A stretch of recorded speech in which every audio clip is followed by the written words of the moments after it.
Welcome to Suman TV. నేను journalist Ramesh. Anantapuram urban నియోజకవర్గంలో Telugu Desam party నేతల మధ్య విభేదాలు తారాస్థాయికి చేరుకుంటున్నాయి. అధిష్టానం ఆదేశించిన, మందలించిన ఎవరి దారి వారిదే అన్నట్లుగా వ్యవహారం నడుస్తోంది. ప్రత్యేకించి ఈ విభేదాలు రాబో స్థానిక సంస్థల ఎన్నికల్లో తీవ్ర ప్రభావాన్ని చూపుతాయన్న ఆందోళన కార్యకర్తల్లో వ్యక్తమవుతోంది. ఎమ్మెల్యే దగ్గుబాటి ప్రసాద్పై పలువురు నేతలు తీవ్ర అసంతృప్తితో ఉన్నారు. ఆయన ఏమాత్రం తగ్గేది లేదన్నట్లుగా వ్యవహరిస్తున్నారన్న అభిప్రాయం ఆ పార్టీ వర్గాల్లో వ్యక్తమవుతోంది.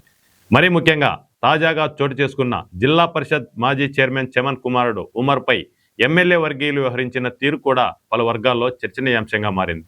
తెలుగుదేశం పార్టీ రాష్ట్ర కార్యదర్శి హోదాలో ఉమర్ అనంతపురం అర్బన్లోని ఒక డివిజన్లో పర్యటిస్తుండగా ఎమ్మెల్యే వర్గీయులు అడ్డుకున్నారు. ఆ డివిజన్లో పర్యటిస్తున్న ఉమర్కి ఎమ్మెల్యే వర్గీయుల నుంచి ఊహించని రీతిలో షాక్ ఎదురైంది. ఎమ్మెల్యే లేకుండా వార్డులో ఎలా పర్యటిస్తావంటూ ఎమ్మెల్యే వర్గీయులు ఆయన అడ్డుకోవడంతో ఆ పార్టీ వర్గాల్లో చర్చ సాగుతుంది.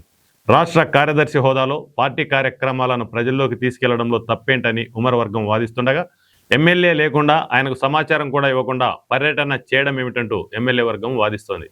ఇప్పటికే మార్కెట్ యార్డ్ చైర్మన్ బల్లా పల్లవి ఎమ్మెల్యే తీరుపై ఆగ్రహంతో ఉన్నట్లు సమాచారం.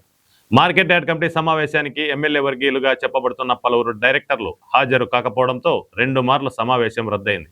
ఒకే పార్టీలో ఉండి కూడా ఇలా జరగడం ఏమిటంటూ ఆమె ప్రశ్నిస్తోంది. దీనికి తోడు మాజీ ఎమ్మెల్యే ప్రభాకర్ చౌదరి వర్గీయులు కూడా ఎవరు ఎమ్మెల్యే దరిదాపులకు కూడా వెళ్లడం లేదు. ఇవన్నీ కూడా జరగబో అనంతపురం కార్పొరేషన్ ఎన్నికలపై తీవ్ర ప్రభావం చూపుతాయన్న ఆందోళన టీడీపీ వర్గాల నుంచే వ్యక్తమవుతోంది. అంతేకాకుండా స్థానిక కార్యకర్తలు కూడా డోలాయమానంలో ఉన్నారు. ఎవరి వద్దకు వెళ్లాలన్నా వారి ముద్ర పడుతుందన్న ఆందోళన వారిలో కనిపిస్తోంది.